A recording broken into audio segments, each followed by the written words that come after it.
আপনারা এতক্ষণ তারক গোসাইয়ের ভূমিকায় গোসাই নিত্যানন্দ সরকার মহাশয়ের অধরে আমার প্রশ্নের জবাব শ্রবণ করলেন। এটা কেমন একটা চিকচিকে আওয়াজ হয় কেন? হ্যাঁ, হরিবল একটু সার্ভ করে দেবেন আর কি, যাতে পরিষ্কার বোঝা যায়। রিভাব বেশি নাকি? সার্ভ বেশি হয়ে গেছে। আচ্ছা, কি একটা বেশি হয় না, চিকচিকে আওয়াজ আসছে আর কি। হ্যাঁ, ওইটা একটু ঠিক করে দিন। হরিবল হরিবল যাই নাই, শু করছে না। হ্যাঁ, দেখা যাক, চেষ্টা করেন যাতে পরিষ্কার শোনা যায়। আপনি একটু দূর থেকে ফলো করবেন না।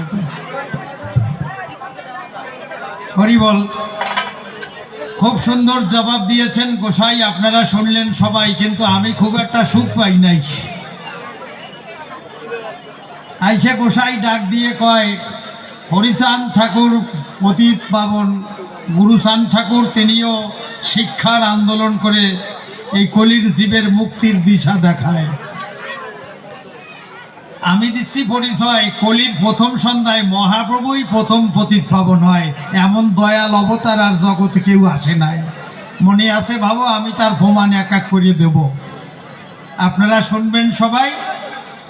তবে কি বলবো, সবার পূর্বভাগে গোসাই যাওয়ার আগে আগে, মানে আসর শেষ করার আগে আগে এক জামাইরে কাঁঠাল গাছে উঠেছে আর কি। তারপরে শাশুড়ি নাকি কোটা বাঁধাইছে। এরকম ঘটনা আপনারা শাস্ত্রগ্রন্থে দেখেছেন? এই এলাকায় হয়েছে? কোথাও হয় নাই। আমার মনে হয় গোসাইয়ের ওই শ্বশুরবাড়ির ওদিকে ঘটছিল আর কি। আসলে আমি সদানন্দ বৈষ্ণব, তো গোসাই ওইটা আমারই কইয়ে থুইয়ে গেছে, বুঝলেন। তবে মনে করুন ধারণা, আমিও একেবারে ছাড়ার পাত্র না। একখানা গান গাই, তারপরে গোসাইয়ের জবাবের অভাব তুলে ধরবো সবার ঠাই। তবে গুরুচাঁদ ঠাকুরের যে আদর্শ কথা বলে গেছেন, তার বিরুদ্ধে আমার বলার তেমন কিছু নাই। এখন গুরুচাঁদের মহিমা আদর্শ জগতে যা, এর বিরুদ্ধে বলার মতন কিছু নাই। আর তা যাক, এইবার একটা গান গাইয়ে পাল্লার মধ্যে যাই। হরিবল।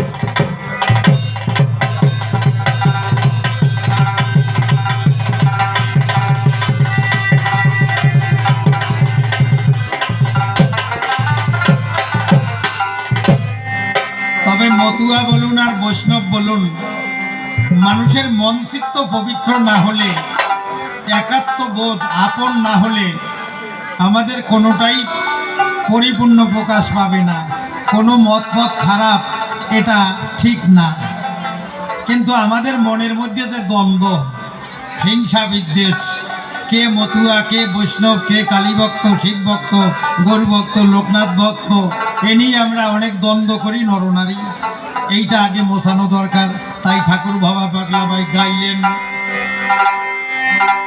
ওরে মানুষ দেখবি যদি ভগবান, ছেড়ে দে তোর হিংসা বৃত্তি, ছেড়ে দে তোর হিংসা বৃত্তি, ওই তো বিঘ্ন অতি প্রধান। ওরে মানুষ দেখবি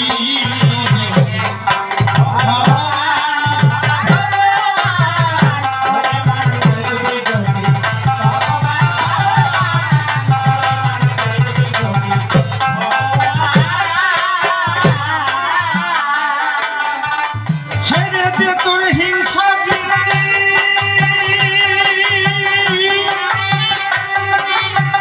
ছেড়ে দে তোর হিংসা বৃত্তি, ওই তো বিঘ্ন অতি প্রধান।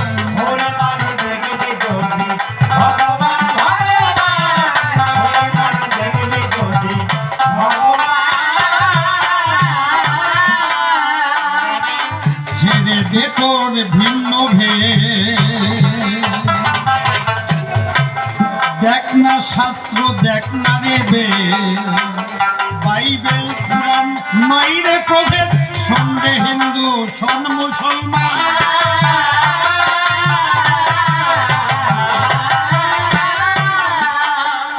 ওরে ছেড়ে দে তোর ভিন্ন ভেদ, দেখ না শাস্ত্র, দেখ না রে বেদ, বাইবেল পুরাণ নয় রে প্রভেদ, সঙ্গে হিন্দু সন মুসলমান।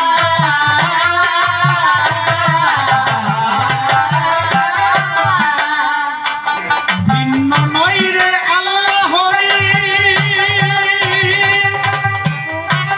সঙ্গে ফকির ব্রহ্মচারী।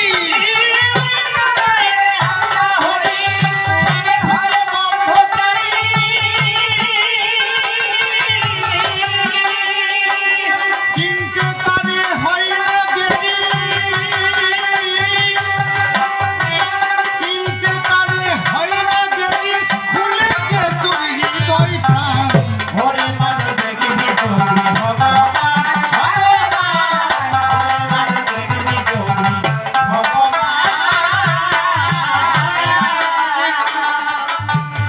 সর্বভূতে যদি না হয় ঈশ্বর দর্শন, বসে শুনুন সুধীজন, মতুয়া বলুন বৈষ্ণব বলুন, কিছুই সে হতে পারে না কখন। অর্থাৎ বৈষ্ণবরা বলেন জগৎ কৃষ্ণ, অনন্ত জগৎ জুড়ে ভগবান গোবিন্দ বিরাজ করে, তিনি নাই এমন কোনো জায়গা নাই। আকাশে বাতাসে লতায় পাতায় কীট পতঙ্গ ধুলি কণায় একটা পিপিলিকার মধ্যেও গোবিন্দ আছেন বলে পিপিলিকা হেঁটে চলে, একটা গুবরে পোকার মধ্যেও তিনি আছেন। আর গোবিন্দর কৃপা ভিন্ন, একটু বাতাস বয় না, এক কণা ধুলি কণাও নড়ে না। এই যদি বিশ্বাস হয়, আমি দিচ্ছি পরিচয়, তাহলে কোনোদিন কাউকে কেউ অবজ্ঞা ঘৃণা করতে পারে না। অন্তরে দেখেন ভেবে সে যাকে ঘৃণা করবে তার মধ্যেও তো সেই দীনবন্ধু দয়াময় হলে পরে এই জ্ঞান সমজ্ঞান অভেদ দর্শন, দ্বন্দ্ব আর থাকে না কখন। তাই কঠ উপনিষদে বলেছে অভেদ দর্শনং জ্ঞানং ধ্যানং নির্বিষাঙ্গন স্নানং মনোময়ং ত্যাগ শৌচমেন্দ্রিয় নিগ্রহ। ইন্দ্রিয় দমন হলেই তার শৌচ হয়, তার আর গঙ্গা স্নান লাগে না। আর অভেদ জ্ঞান হলেই তার সর্বময় ঈশ্বর দর্শন হয়। তাই ঠাকুর ভবা পাক লাগাইলেন, কিবা মসজিদ কিবা মন্দির, শাস্ত্রে ওঠা যেমন বন্দির, বাহিরে আই মিলন সন্ধির উড়িছে জয়ের নিশান।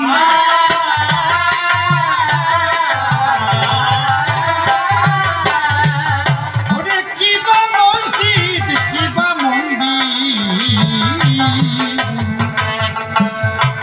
শাস্ত্রে ওঠা যেমন বন্দির, বাহিরে আয় মিলন সন্ধির উড়িছে জয়ের নিশান।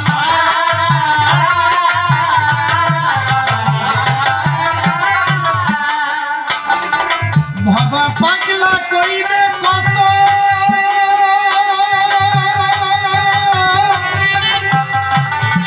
সবার পায়ে হয় সে নত।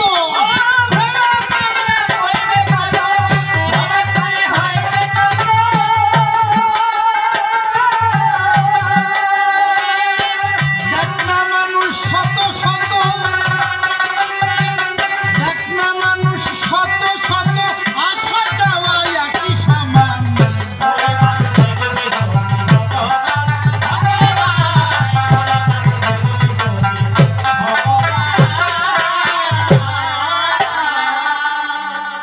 ভক্তবৃন্দের চরণ তরি ভক্তিতে শিরে ধরি, পুনঃ এসে সভাপরি দিলাম দর্শন।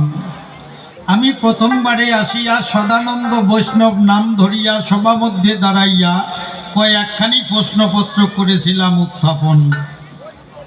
আমার বিপক্ষের কবি যিনি কাব্যে পরিপক্ক, তিনি ছন্দের জাদুকর, যিনি কাব্যে তাহার অধিক দক্ষতা জানেন জ্ঞানজন, তিনি আসিয়া আজ রসাভাসে জবাব দিয়া মুখরিত করিয়া গেলেন শ্রোতাগণের মন।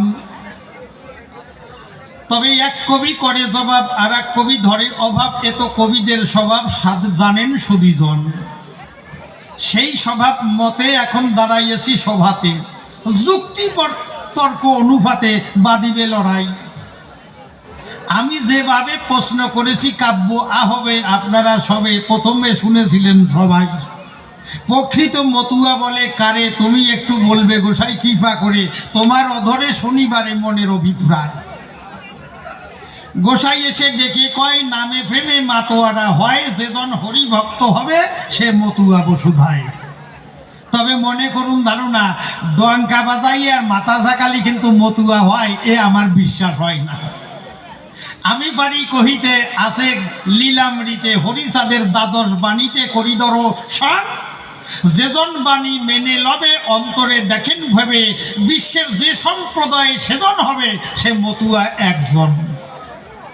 তাহলে দ্বাদশ বাণী যদি না মানে বসে শুনুন জ্ঞানীজনে, সে কি এ ভুবনে মতুয়া কবু হয়? সদা সত্য কথা বলিতে হরিচাঁদ বললেন জগৎ পিতে, আছে তার প্রথম বাণীতে করেছেন দর্শন। যদি কেউ সত্যি কথা না কয় আমি দিচ্ছি পরিচয়, সে কি কবু মতুয়া হয়? মতুয়া বৈষ্ণব কোনোটাই সে কিন্তু কবু নয়। তাহলে অন্তরে দেখেন ভেবে সত্য রক্ষা করতে হবে, সত্যই ধর্ম ভাবে, সত্য ধর্ম বিনা ধর্ম নাই, শাস্ত্রে যাহা পাই সত্যই পরমং ধর্ম। রামচন্দ্র এক সত্য রক্ষার তরে বসে শুনুন নারী নরে 14 বৎসরের তরে বনালয়ে করিলেন গমন, এক পিতৃ সত্য রক্ষার কারণ। রাম রঘুবরে যদি করতেন মানা যে আমি বনে যাব না, অন্তরে করুন ভাবনা কারোর বনে পাঠানোর ক্ষমতা ছিল না, কিন্তু এক সত্য রক্ষা করবে বলে শ্রীরাম নিল দলে, রাজ্য ঐশ্বর্য সকল ফেলে চললেন বনালয়।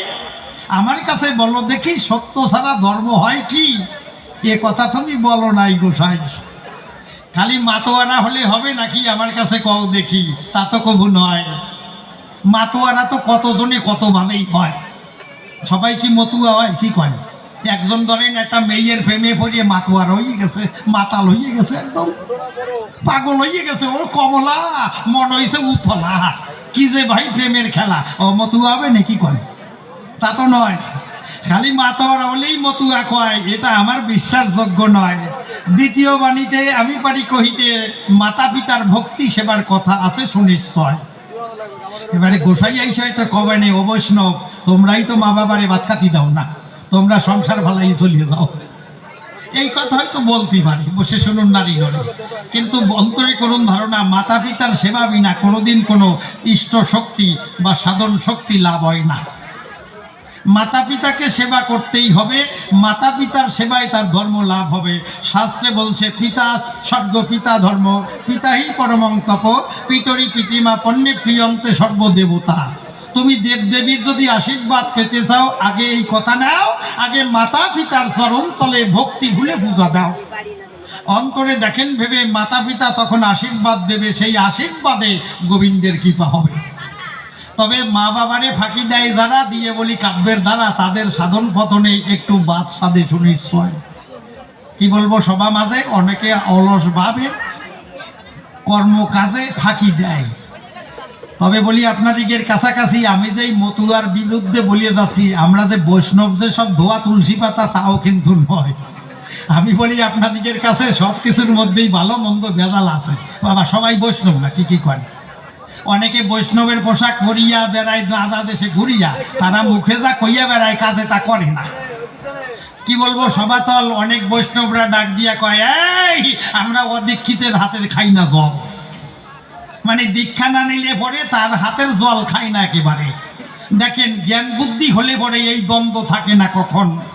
আমি আমার যুক্তি দিয়া সবাই যাচ্ছি বোঝাইয়া, বসে শুনুন যত শ্রোতাগণ, যে যে গোসাইরা কয় দীক্ষা না দিলে হাতের জল শুদ্ধ হয়, না হলে তারা করে না গ্রহণ। একটু অন্তর দিয়া করে দেখেন, চিন্তা ভাবনা। এখন একটা ঘটনা আমি বলিতেছি, যদিও সদানন্দ বৈষ্ণবের ভূমিকায় আছি, কিন্তু বাস্তব বলবো অনুক্ষণ। কি বলবো সবারটাই। আমি একদিন ট্রেনে চড়ে কল্যাণীতে গানে যাই, তা ট্রেনের মধ্যে বসে আছে এক বৈষ্ণব গোসাই। কি বলবো আপনাদের কাছে, তার মাথায় বড় তিলক ফোটা, জ্ঞানের এইখানে শিখা আছে আর কি, তারপরে তুলসীর মালা টালা রয়।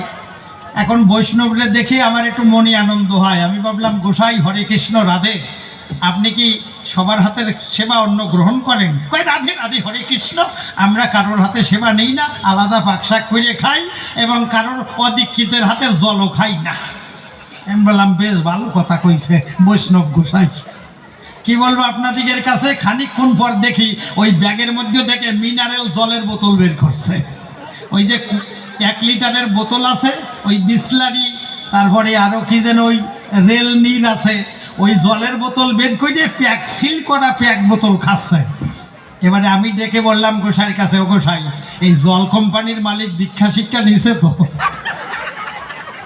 এ তো মেয়ার কোম্পানির জলও হতে পারে। খ্রিস্টান, বৌদ্ধ, ইহুদি, পার্সি বিভিন্ন অদীক্ষিত লোকেও তো এই কারখানা করতে পারে। সে তো দীক্ষা শিক্ষা দিয়ে জল বোতলে ভরে নাই। তা তুমি একটু আগে করলে মানা যে অদীক্ষিতের হাতে কিছু খাও না, তাই জল খাচ্ছ কেমন করি? কি বলবো আপনাদিকের ধারে গোসাই করছে দারুণ ফেরে। তখন আমার ধারে জিজ্ঞেস করে আপনি করেন কি? আমি কই যদি একটু ফাঁক পাই মাঝে সাথে কবি গান গাই। কয় সরকার মশাই, আপনার সঙ্গে কথা কওয়ার আমার মোটে ইচ্ছা নাই, অন্তরে করুন ধারণা, আপনাকে সঙ্গে যুক্তি তর্কে পারবো না। তাহলে আমি যাচ্ছি সবাই কইয়া আমরা সমাজ শিক্ষা দেই যুক্তি দিয়া। তাহলে বৈষ্ণব কিন্তু এত সোজা নয়। আমি দিচ্ছি পরিচয়, যারা কয় এই এই খাই না ধরি না ছুই না, এরা কিন্তু কলির বৈষ্ণব না, এরা সেই পুরাণ জগতে ভরিয়াছে। মহাপ্রভু হলেন যিনি, কলির দয়াল অবতার হলেন তিনি, পতির উদ্ধারিতে নদিয়াতে আবির্ভূত হলেন। কেন তিনি দয়াল? আমি বলি সবাতল। আজ থেকে 550-600 বছর আগের কথা, বসে শুনুন বিজ্ঞ শ্রোতা। তখন আমাদের সনাতন ধর্মে এক চরম গ্লানি নেমে এসেছিল। যখন যুগে যুগে ধর্মের গ্লানি হয়, ভগবানকে আসতে হয় বিশ্ব বসুধায়, জানেন যত সদিচয়। তাহলে এই কলির প্রথম সন্ধ্যায় একদল পণ্ডিতদের বারবারন্ত বেড়ে গিয়েছিল। ওই পণ্ডিত যারা রামকৃষ্ণের আদর্শ দিয়ে বাদ, তারা নিজেদের বাদ দ্বারা, শাস্ত্র গ্রন্থ দ্বারা এই সমাজ করত শাসন। শাস্ত্রে যাহা লেখা থাকতো তাই নিয়ে তারা চলতো, মানুষকে মানুষ ভাবত না কখন। কি দেব পরিচয়? ওই বর্ণবাদী এবং ওই শাস্ত্রধারী, ওই শাস্ত্র তো না, ওগুলো হচ্ছে অস্ত্র আর কি।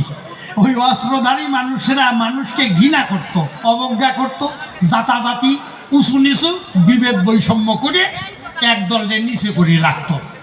আমাদের ঠাকুরদারা যখন রাস্তা দিয়ে যেত, ওই পণ্ডিতেরা হেঁটে গেলে দেখতে পেয়ে ডাক দিয়ে বলতো, বেটা নিচু জাত, সারাল নবশূদ্র, বেটা তুই কামার, ওর ছায়া আমার গায়ে লাগিছে, বেটা তো তোর জাত মরিয়ে গেছে। ওরে জাত মারিয়ে চিৎ করে ভালাই দিত, সমাজ দিয়েই তারাই দিত। তখন উপায় অন্ত না পাইয়া ওই জাত মারা মানুষগুলো অন্য দলে মিশিয়া যাইত। ইহার প্রমাণ কোন জায়গায়? আমি দিচ্ছি পরিচয়। আমরা যখন ওই মুর্শিদাবাদ বসিরহাট এলাকায় গান গাইতে যাই, আমরা কবির আসরে অনেক মুসলমান শ্রোতা ভক্ত পাই। ওরা ওই বড় বড় দাড়ি নিয়া, একবার বসিরহাটে তো আমার মঞ্চের পিছনে একজন ছিল বসিয়া, আর দিবিতেই এক মা যাইয়ে ওই মেয়ার কপালে তিলকের ফোঁটা দিয়েছে। আমার সঙ্গে তার এখনো ছবি আছে আর কি। উনি মঞ্চে বসে রয়েছে, বুঝলেন? তা অনেক মুসলমান যারা কবি গান শুনতে যায় তারা। আমি একটু কৌতূহল হইয়া তাদের কাছে যাইয়া ডাক দিয়ে কই, চাচা আপনার নাম কি? কয় এনামুল আলী বিশ্বাস, কেউ কয় কুদ্দুস আলী সরকার, আকরাম আলী মজুমদার, ইয়াকুব আলী মণ্ডল। মানে ওরা নাম পাল্টাইছে, এখনো বিশ্বাস মণ্ডল সরকার পাল্টাতে পারে নাই। মনে করুন ধারণা এরা কেহই কিন্তু মুসলমান না, এরা আমাদের পূর্বপুরুষ ছিল। এই জাতাজাতি বর্ণবাদী অত্যাচারের চোটে আমাদের ধর্ম দিয়ে ছুটে অন্য মতে যাইয়ে জোটে।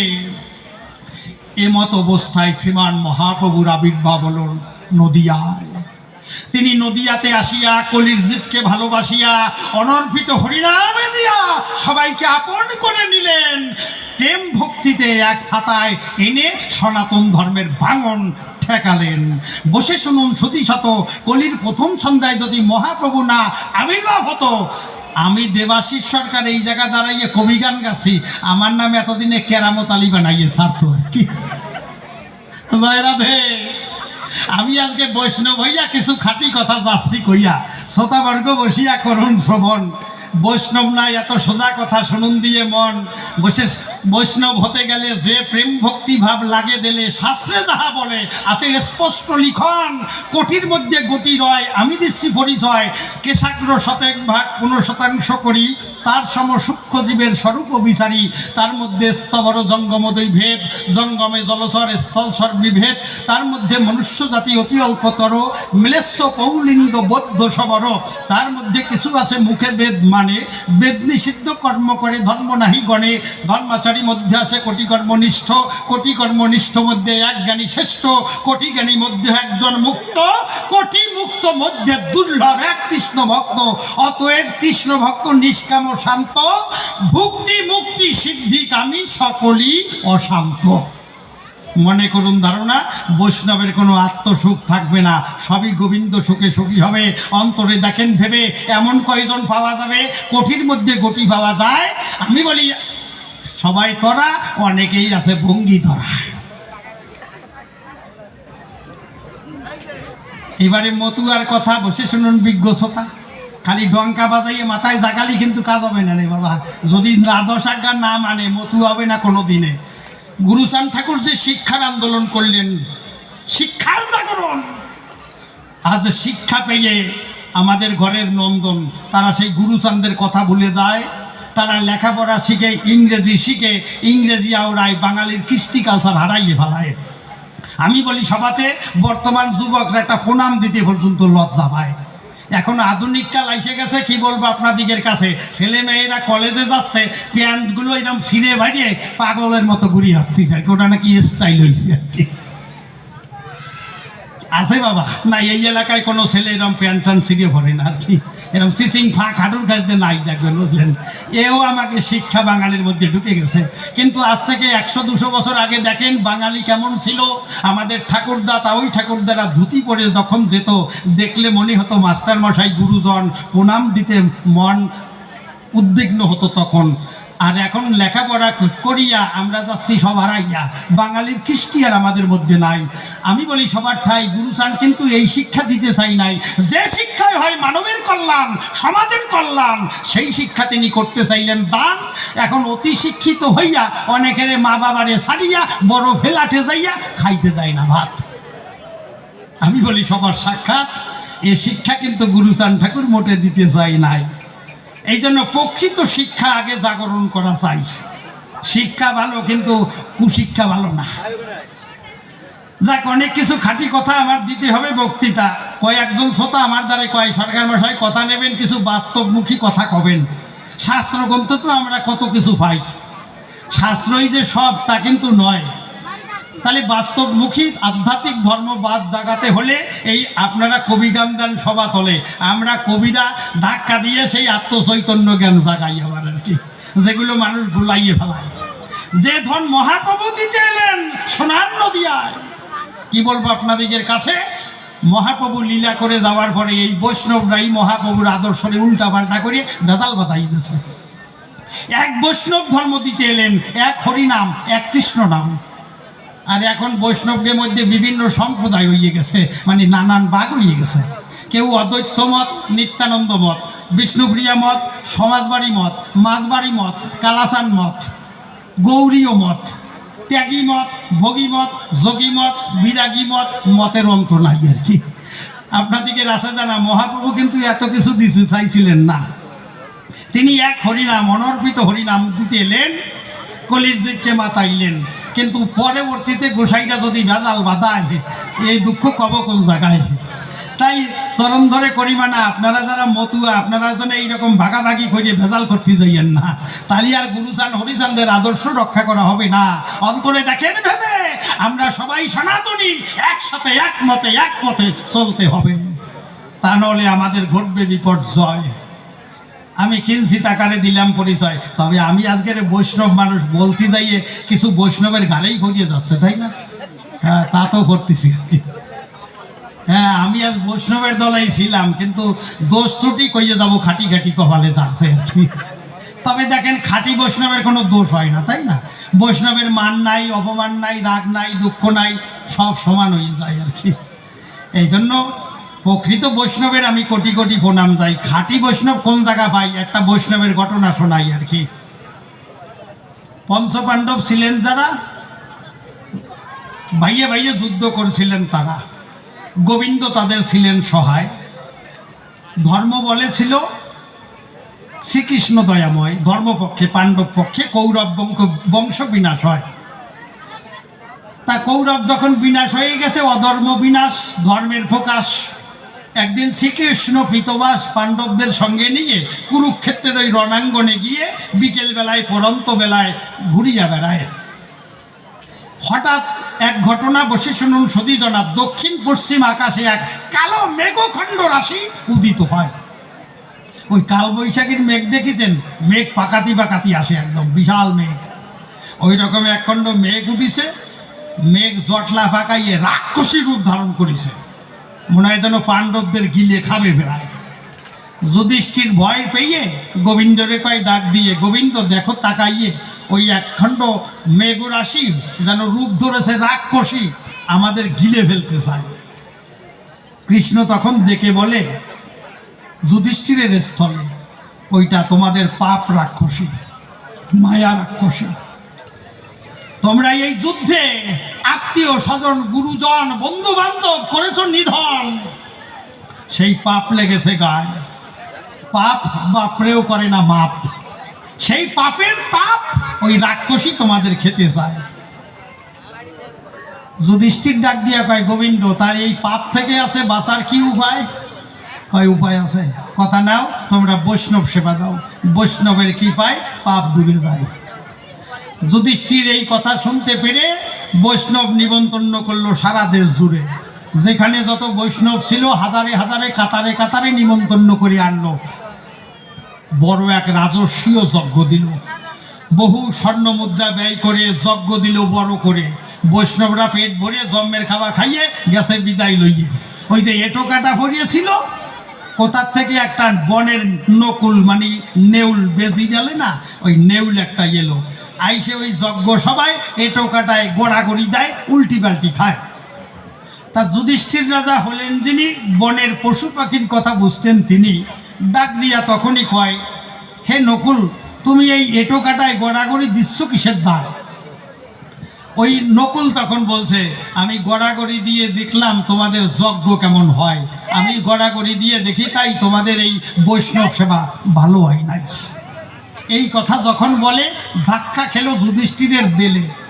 যাইয়ে গোবিন্দের কাছে ডেকে বলে, ও গোবিন্দ, আমাকে যজ্ঞ কেমন হয়েছে? কয় ভালো হয় নাই। দুইজনার কথায় একই কথা শুনতে পেরে পুনরায় আইসে ওই নকুলের দ্বারে কয়, অনকুল তুমি আগে কও, আমাদের কোথায় আছে ভুল? আমাদের এই বৈষ্ণব সেবা ভালো হয় নাই, কি কারণ? ওই নকুল ডাক দিয়ে কয় তখন, কি কারণ শোনো। তোমার কাছে বলে রাখি, আমি তো বনে জঙ্গলে থাকি। একদিন বনের মধ্যে এক আশ্চর্য ঘটনা করেছি দর্শন। বনের মধ্যে বৈষ্ণবী থাকে দুইজন। তারা দিন আনতে ভিক্ষা করে যাহা পায় তাহা দিয়ে জীবন বাঁচায়। 3 বাড়ি ভিক্ষা করে খায়, তাদের কোনো লোভ নাই, অতিরিক্ত আশা নাই, ওই ভিক্ষা করে যাহা পায় তাই খায়। কিন্তু সপ্তদিবস ভিক্ষা না পেয়ে একদিন ভিক্ষায় গিয়ে অল্প কিছু পেয়ে রন্ধন করে যখন খেতে গেল, এমতো সবাই দাঁড়িয়ে এক অতিথি এসে দাঁড়ালো। অতিথি আসিয়া করজোরে ডাক দিয়া জানায়, বৈষ্ণব ঠাকুর, আমি সপ্তদিবস উপবাসী মরে যাই ক্ষুধার জ্বালায়, কথা নাও, আমি অতিথি, আমারে সেবা দাও। বসে শুনুন সতীজন, আমাদের বাঙালির ঘরে এখনো আছে অতিথি আপ্যায়ন, অতিথি নারায়ণ। এখন ওই গ্রাম বাংলায় যদি মানুষের বাড়ি কোনো অতিথি যায়, তারে নারায়ণ জ্ঞানে সেবা দেয়, অতিথি নারায়ণ, নররূপে নারায়ণ। ওই মণি ঠাকুর, বৈষ্ণব ঠাকুর নিজেরা স্বামী স্ত্রী উপবাসী থাকিয়া ওই বৈষ্ণবরে পরাণ ভরিয়া যখন সেবা দিল, ওই ভিখারি বৈষ্ণব পথিক অন্ন খেয়ে 2 বাহু তুলিয়ে গোবিন্দের কাছে জানালো, হে গোবিন্দ, যারা নিজেরা উপবাসী থাকিয়া আমার মতন অতিথি পাইয়া সেবা দেয়, তুমি আমার কথা নিও, এমন বৈষ্ণবকে তোমার চরণে স্থান দিও, সেখানে এক মহা বৈষ্ণব সেবা হয়। আমি বনের নকুল, সেই সেবার বৈষ্ণবের এটোকাটা খেতে যাইয়া হঠাৎ দেখি নজর দিয়া আমার অর্ধেক অঙ্গ গেছে সোনা হইয়া। আপনারা বলে বড় বড় নেউল দেখেছেন, লেজের দিক কেমন চিকচিক চিকচিক করে সোনার মতন, দেখছেন? এত বড় লেজ থাকে। ওই নকুল বলতেছে, সেদিন থেকে ভাবিতেছি মনে, যদি কোনোদিন আবার যাই কোনো বৈষ্ণব সেবন পাই, সেই বৈষ্ণব সেবায় আমি যাব, বৈষ্ণবের একটু অঙ্গে মাখাইব, আমার বাকি অর্ধেক অঙ্গ সেদিন সোনা করে নেব। তাই তোমাদের বৈষ্ণব সেবার কথা শুনিয়া আমি ছুটি আসলাম বন দিয়া, অঙ্গে এটো কাটা মাখাইয়া দেখে তাই আমার বাকি অর্ধেক অঙ্গ সোনা হয় নাই। ইহাতে বুঝতে পাই তোমাকে বৈষ্ণব সেবা ভালো হয় নাই। যুধিষ্ঠির যাইয়ে গোবিন্দের কাছে করজোরে ডেকে বলছে, গোবিন্দ, তাই এখন বৈষ্ণব সেবা পূর্ণ করি কেমন করে? ডেকে বললেন, কৃষ্ণ সারোদ্ধারে যদি বৈষ্ণব সেবা পূর্ণ করতে চাও, রুহিদাস মুসিকে সাদরে নিমন্ত্রণ করে এনে আগে সেবা দাও। তোমরা খালি ওই শ্বাস পোশাকের বৈষ্ণব, মালা তিলকধারী চৈতনধারী যত সাধু গোসাই জটাধারী বৈষ্ণব এনে খাওয়াইছ, কিন্তু পরম বৈষ্ণব রুহিদাস মুসি তাকে তোমরা সেবা দাও নাই। তাকে ভেবেছো অসুচি। সে যে কৃষ্ণ ভক্ত, সে যে ভক্ত, তার কাছে সূচি অসুচি নাই। তখন অর্জুনকে দিয়ে পাঠাইয়ে পরম যত্নে রুহিদাস মুসিকে নিয়ে এনে যখন বাড়িতে সেবা দিল, বসে শুনুন জ্ঞানী দল, বৈষ্ণব সেবা পূর্ণ হলো। প্রেমানন্দে ভক্তগণে একবার হরি হরি বল। তাহলে বৈষ্ণব কারে কয় ঠের পারলেন? রুহিদাস মুসি সে পরম বৈষ্ণব আখ্যা পায়। আর কত কত নামধারী বৈষ্ণব সব পড়িয়ে গেছে বাতিলের খাতায়। তাহলে মনে করুন ধারণা আমি আজকে সদানন্দ বৈষ্ণব ভূমিকায়, কিন্তু বৈষ্ণব অত সোজা না। যাক, আজকে আমাদের এই অনুষ্ঠানের পরে আবার লোকগীতির অনুষ্ঠান আছে আসলে। তা আমরা এইভাবে গান গাইতে গেলে পরে রাত অনেক যাবে বেঁধে। তারাও তো শিল্পীরা এসছেন আনন্দ নিয়ে অন্তরে, গান গাইবার তরে, এই জন্য আমরা আর বেশি করে গাইতে আজ পারবো না। আর আমি তো প্রশ্নকর্তা, বেশি কথা কব না, অল্প করব আলোচনা। গোসাই আসবেন, আরো মধুর মধুর গানে হরিসঙ্গীত গান গাবেন, ভক্তদের গানের প্রতি টান। আমি কেন ঘটাবো ব্যবধান? এইবার আর একটা গান গাই, আমার মতন আমি বিদায় নিতে চাই।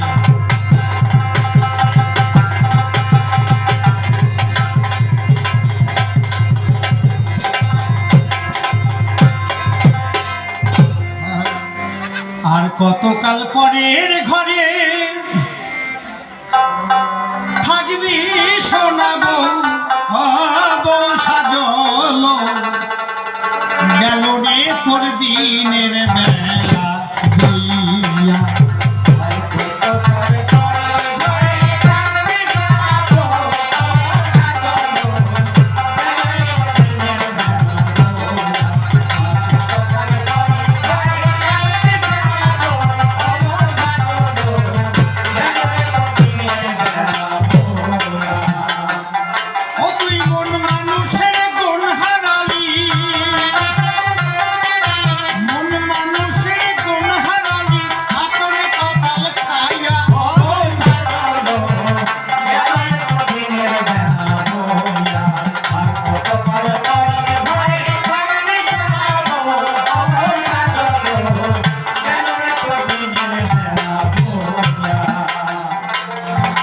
স্বদেশে আসবে যেদিন স্বামীর চিঠি,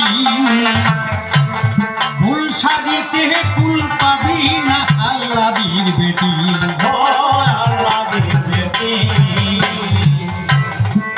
স্বদেশে আসবে যেদিন স্বামীর চিঠি,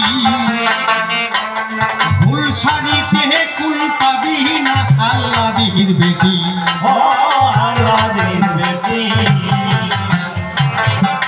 কোথায় থাকবে খাট পালঙ্ক সোহাগের বাসর,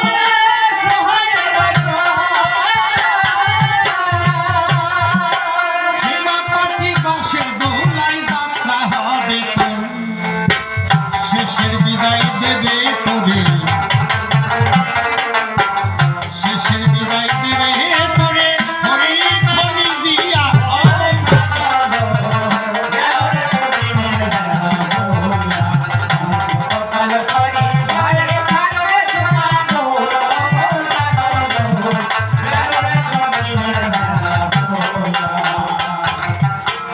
আলো থাকতে অন্ধকারে ঘিরিবে এসে, কেমন করে যাবি লো তুই স্বামীর দেশে, স্বামীর দেশে।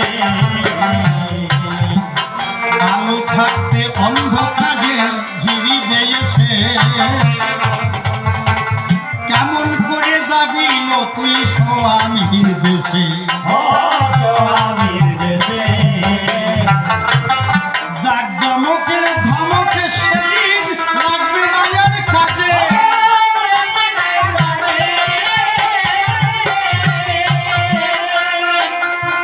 শ্মশান ঘাটে নিয়ে যাবে নতুন প্রিয় সাজে, শুভক্ষণের ঘর বসাবে, শুভক্ষণের ঘর বসাবে মেটে কলসি দিয়া,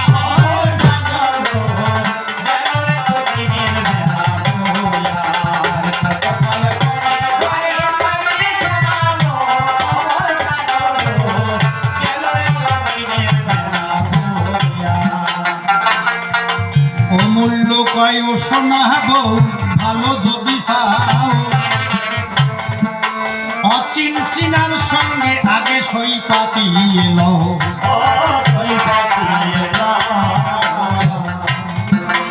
অমূল্য কয় ও সোনা বউ ভালো যদি চাও, অচিন সিনার সঙ্গে আগে সই পাতিয়ে এলো, সাত সমুদ্র পার করে তোরে স্বামীর দেশে নেবে,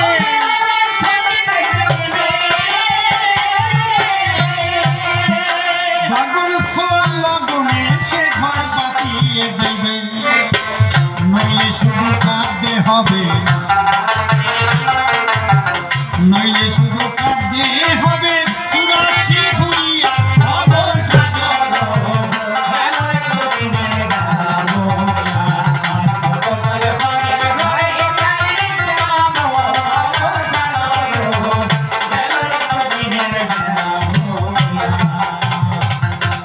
কল্পনাতে সদানন্দ কাব্য সবার ঠাই, বিপক্ষেতে আসেন আমার তারক চান গোসাই, যে কয়খানি প্রশ্ন আমি করেছিলাম দান, ভাবে বুঝে সদা মাঝে দিলেন সমাধান।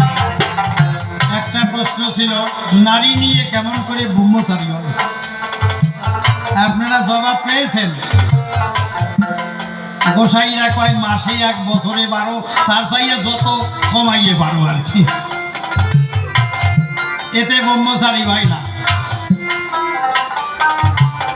ব্রহ্মচারী বলতে গেলে আমি বলি সভাতলে এই ব্রহ্ম বীজে বলি সভা মাঝে যাতে তার সন্তান সন্ততি হয়, আর যারা ব্যভিচারে নষ্ট করে তারা পড়ে না ব্রহ্মচারীর ভিতরে।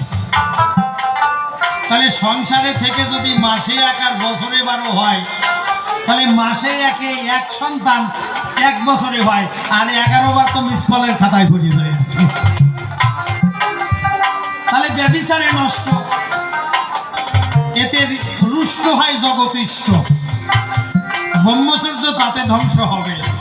তাই প্রকৃত ব্রহ্মচারী যারা সৃষ্টি রক্ষা বিনা এই পিতৃধনকে ব্যয় করে না তারা।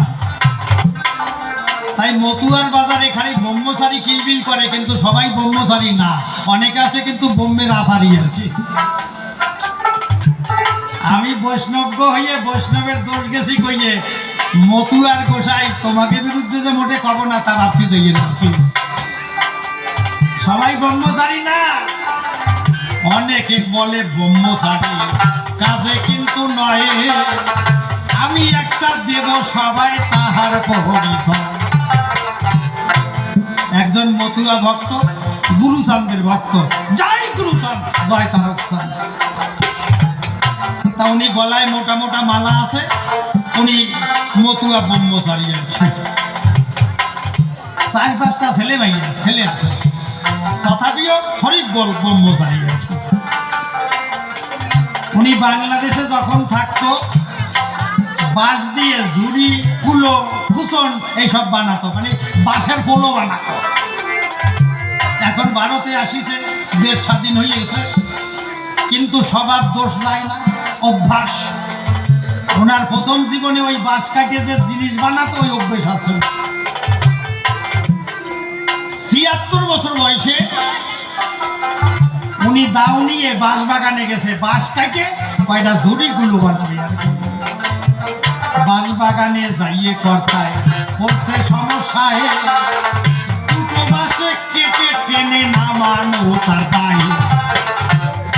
ওই বাঁশ কেটে আর টেনে নামাতে পারি না মোটে, পড়েছে সংকটে। বাঁশ তো কঞ্চিতে আটকে থাকে। এখন ওই বাঁশ গাছের গোড়ায় বসে গামছা দিয়ে ঘাম মোছে আর বিড়ি খায় আর ভাবে ব্যাপার কি।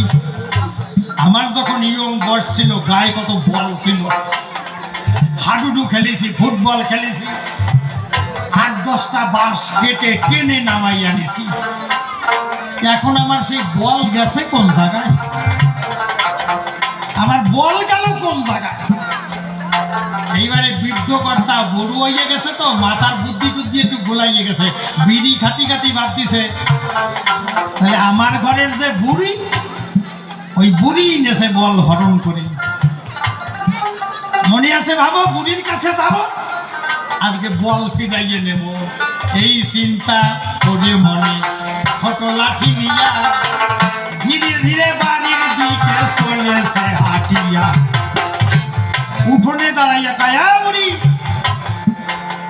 এই আমার বল ফিরাইয়ে দাও তাড়াতাড়ি। বুড়ি কয় মিনসে কয় কি, বাগানে বাঁশ কাটতে যাই এখন আইসে কয় বল ফিরাইয়ে দাও। হ্যাঁ তোমার কি হয়েছে? কি হয়েছে মানে আমার ইয়ং বয়সে কত বল ছিল, ৮-১০টা বাঁশ থেকে টেনে নামাই আনিছি। তোমারে বিয়ে করার পর দিয়েই আমার বল কমা শুরু হয়েছে, আর এখন কমতি কমতি একেবারে কমিয়ে গেছে। এখন আর নাই বল, হয়ে গেছি দুর্বল, খাটে না কোনো কল। যাইয়ে বাঁশ গাছের তল আমি কি জ্বালাই পড়েছি, 2টা বাঁশ কেটে নিয়ে টানতে যাই আমি আপাইয়ে গেছি। আমার বল ফিরাইয়ে দাও। বুড়িমা না বুঝতে পারছে, ও দাঁড়াও, আগেকার বুদ্ধিমতী মা তো এই কথা দাঁড়াও।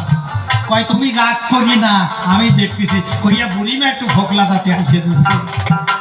যখন দিছে ফোকলা দাঁতে ওই বুড়িমা হাসি বাজে উঠছে বুকের মধ্যে, তখন প্রেমের বাঁশি। বুড়ো কর্তা ওই বুড়ির মুখ দেখে প্রথম জীবনের কথা মনে পড়ছে। আরে এই বুড়ির কি সুন্দর, চাঁদের মতো মুখ ছিল, পটল চেরা চোখ ছিল, মুক্তার মতো দাঁত ছিল। আরে বয়সের কাল, আজ বুড়ির শুকাইয়ে গেছে গাল। আর সেই রূপ নাই। বুড়োর সেই প্রথম জীবনের কথা মনে পড়ছে। দেখবেন মায়েরা যদি একটু হাইসে দেয়, পুরুষ মানুষের রাগ আড়াই যায়। নারী মোহিনী, নারীর প্রেমে জগৎ পাগল, নবগুণ শক্তির অধিকারী নারী। যেই বুড়িমা আইসে দিয়েছে, বুড়ো কর্তার রাগ কমিয়ে গেছে। মায়েরা কর্তাকে সঙ্গে ঝগড়া যখন বাঁধবে একটু হাইসে কথা কবেন, দেখবেন কর্তারা তাড়াতাড়ি শান্ত হবে আর কি। আপনারা তো মোহিনী, রাধারানীর অংশ। এখন বুড়িমা হাইসে টাইসে বুড়ো কর্তার মাথায় তেল দিয়ে খাওয়াইয়ে দাওয়াইয়ে ওনারে বিছনায় ঘুম করাইয়ে রাখছে আর কি। উনি আনন্দে সেবা পাইয়ে ঘুমাইয়ে গেছে। এইবারে ওই বুড়িমা কি করছে জানেন, ওনার ঘরে 5টা ইয়ং ছেলে আছে, যুবক, নান্টু, মন্টু, পল্টু, ঝন্টু, বল্টু। ছেলেদের ডেকে বলছে, এই ছেলেরা এদিকে আয়, তোরা এক্ষুনি বাঁশ বাগানে যাবি, সব বাঁশ কাটে নিয়ে আসবি। তোর বাবা আমারে অপমান করেছে, গালমন্দ করেছে, যা। মায়ের আদেশে পেয়ে তখন ছেলেরা চলিল, মারো মারো শব্দে সবাই বাঁশ বাগানে গেল। বাঁশ কাটিয়া সব কাটিয়া আটিছে উঠোনে, বুড়ো কর্তা ঘুম ভাঙিয়া উঠিছে যখনই। বিকেল বেলায় 5টার সময় ঘুম দিয়ে উঠে থাকে, বাঁশ বাগান উঠোনে হাজির হয়ে গেছে। বুড়ি, এই উঠোনে বাঁশ বাগান আসলো কেমন করি? বুড়ি কয়, বোঝো নাই, তুমি বলছিলা তোমার গায়ের কোথায় গেছে বল। আরে তোমার ঘরে 5-5টা জুয়ান ফল, ভগবতী তো তোমার বল, তোমার বলকে পাঠাইয়ে দিছি, ওটা যাইয়ে বাঁশ কাটে নিয়ে যাইছে। বুড়ো ভাই বলিস কি, ওগো মধ্যে আমার বল ঢোকছে, আগে জানলি আরো গোটা 10 বল বানাইয়ে রাখতাম জয়রাম। এখন বল থাকতেও আর কলে পারতেছি না, হয়ে গেছি দুর্বল। এই যে দেখেন ব্রহ্মচারী কেমন তারা হয়, ব্রহ্মধন একে একে ধ্বংস হয়ে যায়। কিন্তু যারা এই ধনের করতে পারে জগতে যতন, তারা কিন্তু হবে বিশ্বে প্রেমের মহাজন। এই জন্য আমরা বৈষ্ণবরা একটু সংসার দিয়ে নারী দিয়ে একটু দূরে দূরে থাকি, বুঝলেন? আমি প্রথমে বলে গেছি না, এই তথ্য সবাই সত্য করিলাম প্রকাশ, দেখি কি গোসাই বলে সভ্য সভা।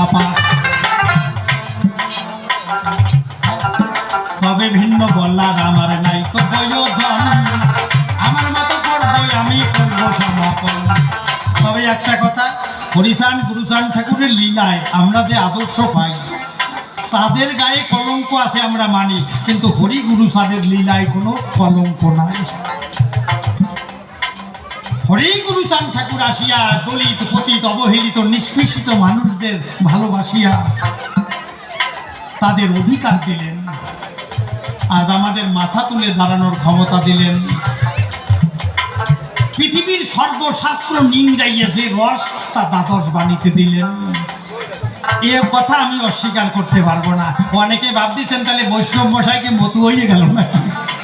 না না, আমি কেন, আমার মতন কত বৈষ্ণব মতুয়া হয়েছে। দশরথ বৈরাগী আর কমল দাস যে আছে, অক্ষয় চক্রবর্তী ছিল জানেন সুধীগণ, কইতা ফেলে হরি মতে গিয়েছে যখন। কত শত বৈষ্ণব দিয়া তারা সারি, ওরা কান্দির মতে তারা বলে হরি হরি। তাই তো এত মতুয়ার বাজার দেখি ভাবে ভাই, সত্য কথা সবাই আমি প্রকাশ করিয়ে যাই। যাক চলে বেশি বলে নাই প্রয়োজন, অল্পে অল্পে আমি করি সমাপন। যেভাবেতে প্রশ্নপত্র করেছিলাম দান, গোসাই এসে ভাব বুঝে দিছে সমাধান। আমি আরো কিছু কথা সভাতে বোঝাইয়া গেলাম সভা মধ্যে মীমাংসা দিয়া। আপনারা শ্রবণ করলেন যত নয় মারি, কথার মধ্যে যদি আমি ভুল ত্রুটি করি আপনারা সন্তান জ্ঞান করে দেবেন ক্ষমা, কেউ তাই হৃদয়ে রাখিবেন না জমা। এই নিবেদন করিয়া সভ্য সবার ঠাই আমার মতো গর্ব আমি শেষ করিয়া যাই। আমি তো কবির ছাড়া বলি সবার ঘরে, এমন বৃদ্ধি নাই আমারও অন্তরে, একমাত্র ভক্তের আশীর্বাদ বলে যাহা কিছু বলে গেলাম কাব্য সভা চলে। তাই করিবেন বর্জন সবারে আমি তাই করি নিবেদন। রাজংশের কাছে যেমন দুধ জল দিলে দুধটুকু খেয়ে দেয়, জলটুকু ফেলে সবার মধ্যে বসে আছেন রাজবংশ সুতা, আমার টুকু দিতে মিশ্রণ বক্তৃতা সবটুকু এই পর্যন্ত আমার ভক্ত সভাপতি এই পর্যন্ত আমার ক্ষান্ত হয়ে গেল। হরিচাঁদ গুরুচাঁদ প্রণাম, হরি হরি বল।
জয় পাগল, একটা গান করি, তারপরে মিলন করি।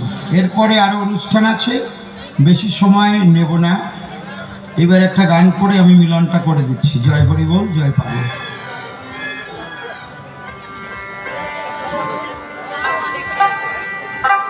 ওরে আমি তার দাসী দিবানিশি শৈরে,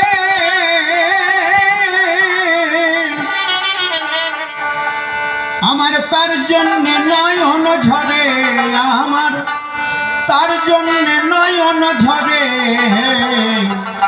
পাই কোথায় কারে।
নয়ন যার ভুরু বাঁকা, হাতে পাই ওর ধরে খা, যেন সামহীন হলো মাথা।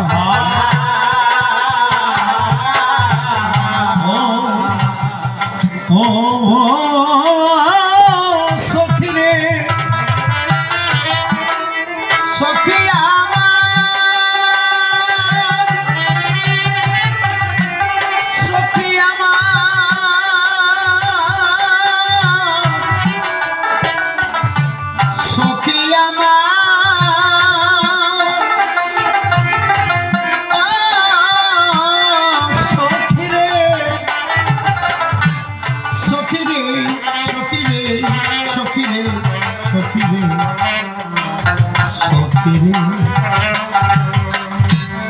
অরুণ নয়ন যার ভুরু বাঁকা, হাতে পাই ওর ধরে খা, যেন সামহীন হলো মাথা। ওরে হলো কি ক্ষণে তার সঙ্গে দেখা শরীরে,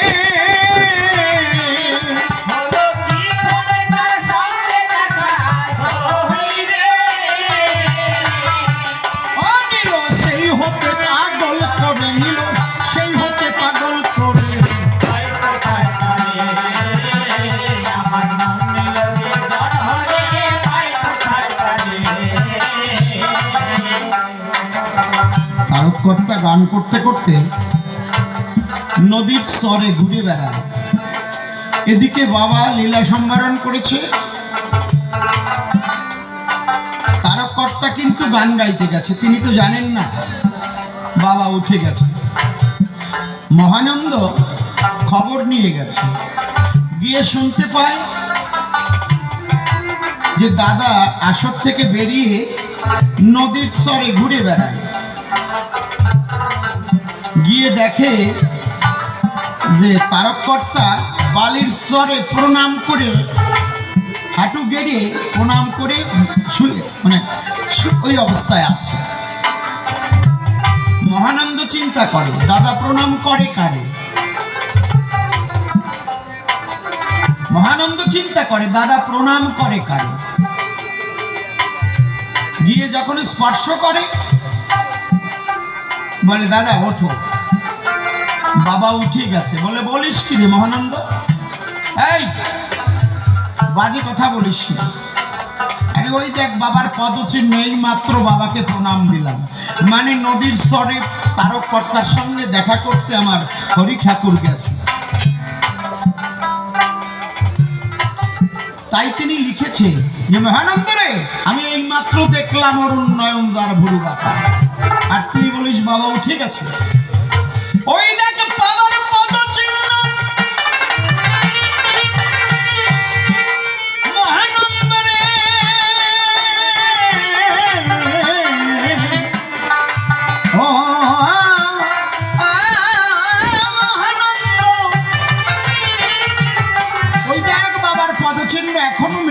যায় আর তুই বলছিস বাবা উঠে গেছে। বাজে কথা বলিস না আমায়। সবাই পুত্রষ্টিক কাজ করেছিল, আমার তারক করে নাই। ওরে আমার বাবা এখনো যায় নাই, এটা বাস্তব সত্য কথা। যদি মনে নিয়ে কিছু ব্যথা সবসময় চাতকের ন্যায় তাকিয়ে থাকা যায়, এখনো হরি ঠাকুর এসে দেখা দেয়। গোলক তারক মহানন্দ 60 যুগের অমর, ওরা মরে নাই কেউ। 60 যুগের অমর, এটা ব্রহ্মা বর দিয়েছিল যখন হনুমান ছিল অনেক কথা শাস্ত্রে পাবেন, এটা ব্রহ্মা বর দিয়েছিল। যে 4 যুগের অমর পবনপুত্রকে বর দিয়েছিল, আর বলেছিল দেবরাজ ইন্দ্র বলেছিল রুধির বর্ণ হবে শরীর। তাই এই যে হীরামন পাগল প্রথমে কৃষ্ণাঙ্গ সমদ্ভব, দ্বিতীয় মহান রুদ্র রজনী সম্ভব, তৃতীয় শ্রী হনুমান রামনাম অঙ্গে, চতুর্থে মুরারি মুক্ত সচিসুত সঙ্গে, পঞ্চমী তুলসীদাস, ষষ্ঠে হীরামন। 60 যুগের অমর। শুনুন ভক্তগণ, এখনো পাগল আছে, আসে, কখন আসে কখনো যায় বোঝা নাহি যায়। ভালো করে থাকলে তবে তখনও ধরা যায়, কখন আসে কখন যায়, এটাই তো হুঁশের মানুষ যারা তারা ধরে নেয়। এগুলা চল বাবা ঠিক আছে। এই মহানন্দ বাজে কথা বলিস না, ওই দেখ বাবার পদচিহ্ন। তাই তিনি লিখলেন অরুণ নয়ন যার ভুরু বাঁকা। তারপরের কলিটা কি? আমি গৃহে কি বনসারি, সন্ন্যাসী কি ফকির কিছু বুঝতে না পারি। ওরে আমি কি করি,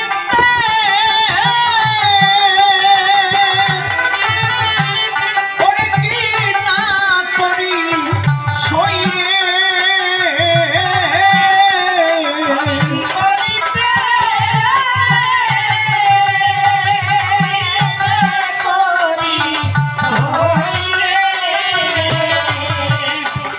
আমি চিনতে নারী আমারে, আমি চিনতে নারী আমার।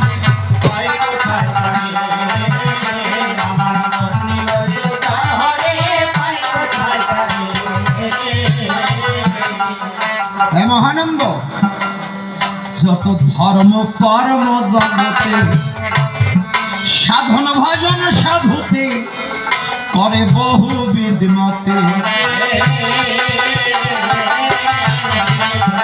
ও ও রে ও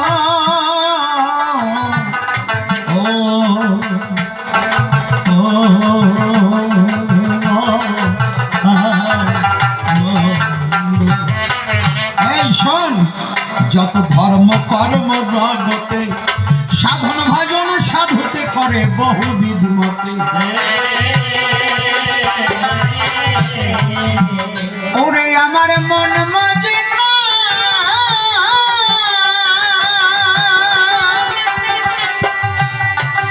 তার কি সুতে শরীরে। আমার মন মাঝে না, তার কি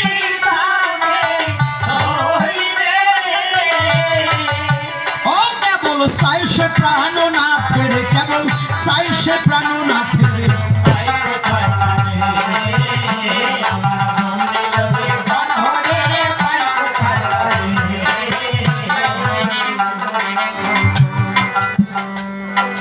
তোরা গৃহে যেতে বলিস, দাদা রে তুই আর বসে থাকিস না, চল। ওরে বাবা উঠে গেছে, চল। বলছে না রে মহানন্দ, তোরা গৃহে যেতে বলিস, আমি কি ধন ওই গৃহে রই, আমার সাধনের ধন।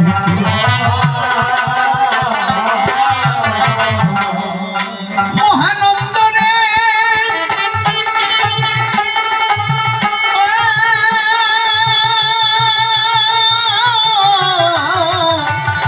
ও প্রাণের ভাই, ভাই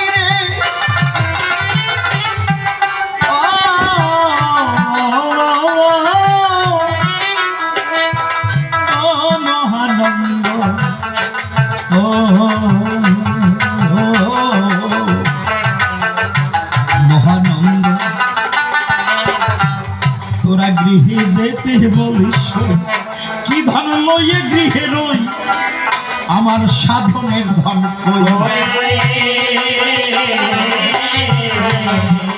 ওরে বুকে ধানটা দিলে হয় পুড়ে খই সই রে।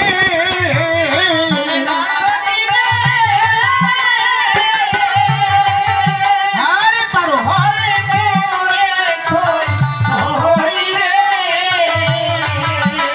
তোরা দেখ নাই আমার বুক ধরে, তোরা দেখ নাই আমার বুক ধরে।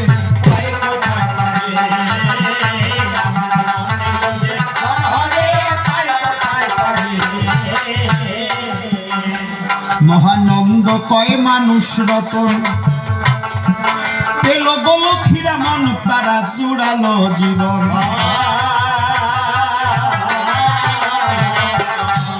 মহানন্দ কয় মানুষ রতন, পেল গল ক্ষীরা মন তারা জুড়ালো জীবন। ও তারেক নাই তোর সাধারণ পার্কে রোদন হাই রে।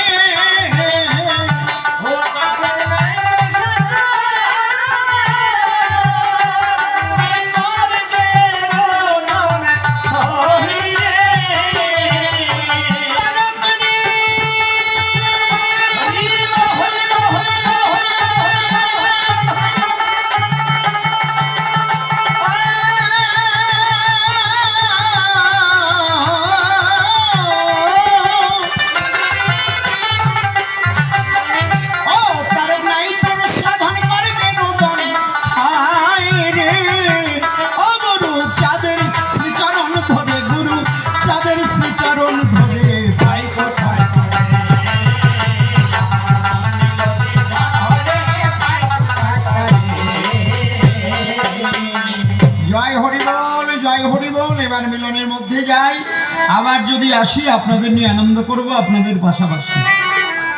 জয় পাগল। চলো যাই ওরা কান্দি প্রেম বারণী প্রেমের মেলায়, চলো যাই, চলো যাই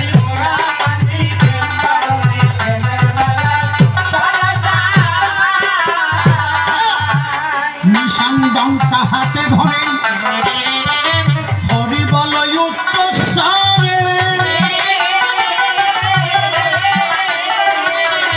ঘরে বসে তোমরা পাবে তোমরা সবাই, মন প্রান্তি সপে দিলে পরে, ও মন প্রান্তি সপে দিলে পরে শান্তি হরি পাবে সবাই। চলো যাই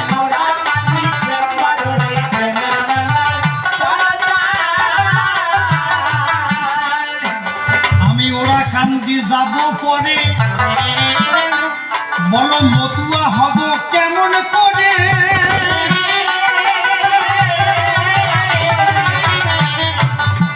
তুমি গোসাই বলো একটু সবার মধ্যে কৃপা করে।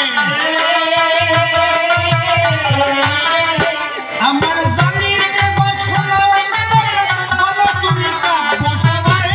চলে যাই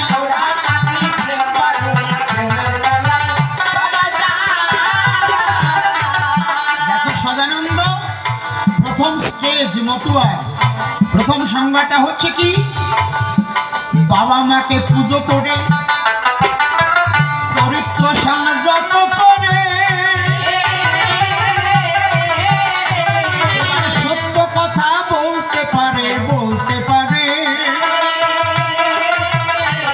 তারা সূক্ষ্ম মতুয়া হবে, ও তারা সূক্ষ্ম মতুয়া হবে, বললাম আমি তোমার পরে।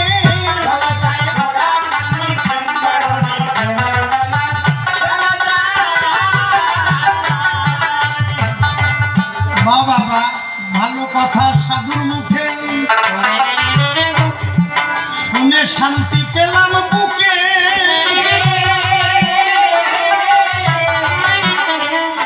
আমি কেমন করে হরি দর্শন করবো বলো এ দুই চোখে। আমি শুনতে চাই তোমার মুখে, বলো গোসাই এই সভায়। চলে যাই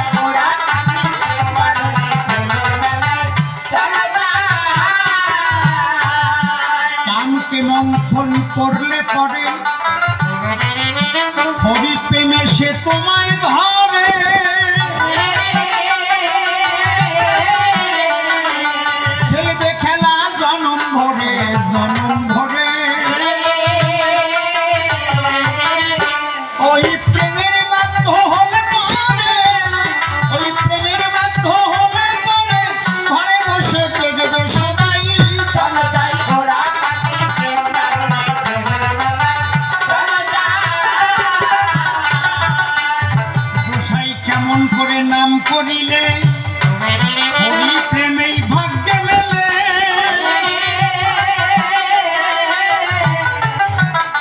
তুমি একটু কৃপা করে সবার মধ্যে দাওতা বলে আজকে শুনবে সবার গান সকলে তুমি বলো কাব্য সভারে চলো যাই ঘোড়া কান্দি প্রেমবারে প্রেমের মেলা চলো যাই দেখো চরিত্র পবিত্র করে যদি নাম করে ডঙ্কা ভরে হরি নামে নিশান ওরে নিশান রে গুরু বাক্য পালন করে গুরুর বাক্য পালন করে ঘরে তোমরা থাকো সবাই চলো যাই ঘোড়া কান্দি প্রেমবারে প্রেমের মেলা চলো যাই গুরু যাদের আদর্শ রক্ষা করে নাম করিবে জনম ভরে এবার ঠাকুর এসে কৃপা করে বিনা তারে বিনা তারে কানেকশন হলে পরে বিনা তারে কানেকশন হলে পরে সাদের উদয় হবে সবাই চলে যায় ঘোড়া কান্দি প্রেমবারে প্রেমের মেলা চলো যাই গোসাই একটা কথা প্রকাশ করো কেন লম্প ঝম্পে হরিনাম করো